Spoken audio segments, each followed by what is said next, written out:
অসম লোকসেৱা আয়োগৰ পৰীক্ষাত স্মাৰ্ট আইএছ ফাউণ্ডেশ্যনৰ সাফল্য এপিএছচি মেইনছত উত্তীৰ্ণ হৈছে 126 গৰাকী শিক্ষাৰ্থী চূড়ান্ত তালিকাত স্থান লাভ কৰিবলৈ সক্ষম হৈছে প্ৰতিষ্ঠানখনৰ 70 জন শিক্ষাৰ্থীয়ে পৰীক্ষাত অৱতীৰ্ণ হৈছিল 519 জন শিক্ষাৰ্থী আমি আপোনালোকক এই মুহূৰ্তত জনাইছো যে অসম লোকসেৱা আয়োগৰ পৰীক্ষাত স্মাৰ্ট আইএছ ফাউণ্ডেশ্যনৰ সাফল্য এপিএছচি মেইনছত উত্তীৰ্ণ হৈছে 126 গৰাকীকৈ শিক্ষাৰ্থী চূড়ান্ত তালিকাত স্থান লাভ কৰিবলৈ সক্ষম হৈছে প্ৰতিষ্ঠানখনৰ 70 জন শিক্ষাৰ্থী আৰু যেটো পৰীক্ষাত অৱতীৰ্ণ হৈছিল 519 জন শিক্ষাৰ্থী অভিলাষ বৰা মই ডিফু কাৰ্বি আংলঙৰ পৰা হয় আৰু মই এবাৰ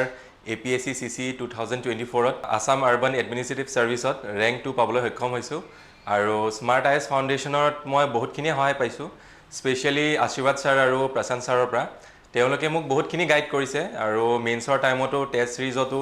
মোক বহুতখিনি সহায় কৰিছে আৰু যোনখিনি মোৰ মিস্টেকস হৈছিল তো হেখিনি কাৰেকচন কৰিলে বহুত আৰু তেনেকে ফোন কলতো বহুতখিনি মানে ক্লাছৰ বাহিৰেও কিতাবা ৰাতি 7টা 8টাত প্ৰবলেম হলো মই স্যাৰহতক ফোন কৰি মানে ডাউটখিনি সলভ কৰিছিলো বহুতখিনি সহায় পালো ইয়াৰ পৰা so I am very thankful to smart IAS academy Abhilash Bora মই ডিফু কাৰ্বি